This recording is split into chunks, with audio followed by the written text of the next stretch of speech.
The Dark Curse of Chioma, a tale of secrets and shadows. Once upon a time in the lush forest of southeastern Nigeria, there was an old boarding school called Eziachi School for girls. The school was famed not only for the quality of its education but for the beauty of its surroundings. It was built upon sacred ground, where ancient rituals had once been performed. It was a place of mystery, hidden far from prying eyes, where ancient traditions and modern education met. Among the students, there was one girl whose beauty was whispered about in admiration and envy alike, Chioma. Her long, flowing hair was like midnight silk, her eyes gleamed with a depth that seemed to hold the mysteries of the world, and her smile could make anyone feel at ease. Teachers adored her for her intelligence and charm, and students flocked to her, hoping to be her friend. Even the headmistress, a stern woman named Madam Ugochi, had a soft spot for Chioma. But there was a dark secret buried within Chioma's past, one that not even she fully understood. The first sign. It began subtly. Chioma arrived at Eziachi with her friend Amara, a cheerful girl with a sharp mind and a brave spirit. The two were inseparable, having been best friends since childhood. However, after their arrival, a series of strange, unsettling events began to unfold. The first incident happened during their second week at the school. A girl named Ngozi, known for her health and energy, suddenly grew ill. Within days, she became pale and frail, her spirit seemingly drained. Rumors spread quickly. Some said Ngozi had been cursed, others whispered of strange spirits that roamed the grounds. Chioma, however, seemed unaffected by the gossip. She spent her days as she always did, with a soft smile and a comforting presence. Yet, that night, as the rain poured and thunder echoed through the dormitory, Amara noticed something strange. Chioma was awake, her eyes wide and unfocused as if in a trance. Her lips moved soundlessly, whispering words in a language Amara did not recognize.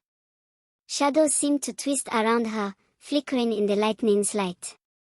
Startled, Amara reached out to shake her friend, only for Chioma to collapse into her arms, shivering and pale. "Chioma, are you okay?" Amara whispered, her heart pounding. Chioma's eyes fluttered open, confusion clouding her gaze. "Amara.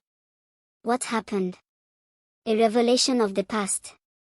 The incident only increased over the weeks that followed. More girls fell ill, each growing pale and weak, and the school was in chaos. Every night, strange noises echoed through the halls, whispers, soft sobs, footsteps that left no trace. And in the midst of it all, Chioma's beauty seemed to grow even more radiant, drawing admiration and whispers in equal measure. Amara grew worried. She decided to investigate and began asking questions. She discovered something that shook her to the core, an ancient tale about Chioma's family.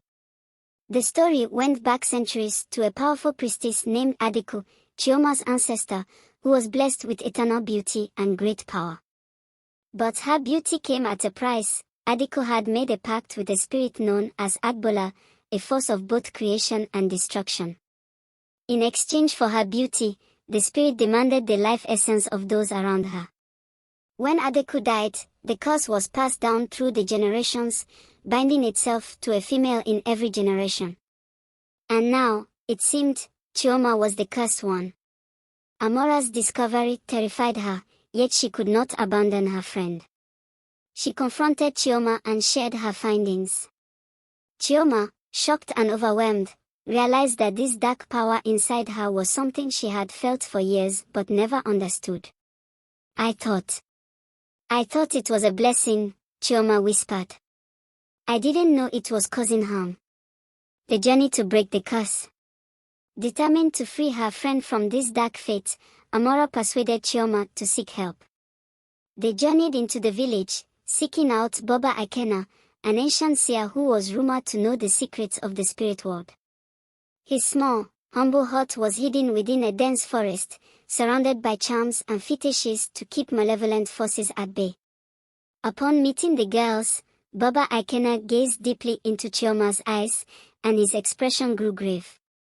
The curse of Agbala runs deep in you, child, he murmured. To break it, you must face Agbala in her domain and offer a sacrifice equal to the lives she has claimed. What does that mean? Chioma asked, her voice trembling.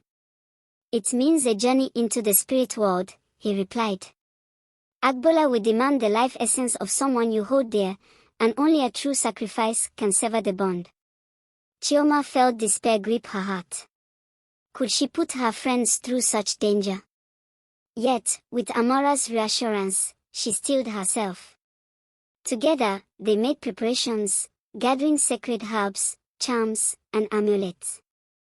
The night of the ritual arrived, and they ventured to the heart of the forest, where an ancient tree marked the doorway to the spirit world. The spirit world and Agbala. As they performed the incantations, a rift opened, and they stepped into a world bathed in eerie light, with trees that whispered secrets and shadows that pulsed like a heartbeat. It was here that Agbala awaited, a being of shifting forms, with a voice like 1,000 whispers layered upon each other. So you have come, Chioma, Agbala said, her voice echoing. My beauty, my chosen vessel. Are you here to make a new bargain? No. Chioma shouted, finding strength in her fear.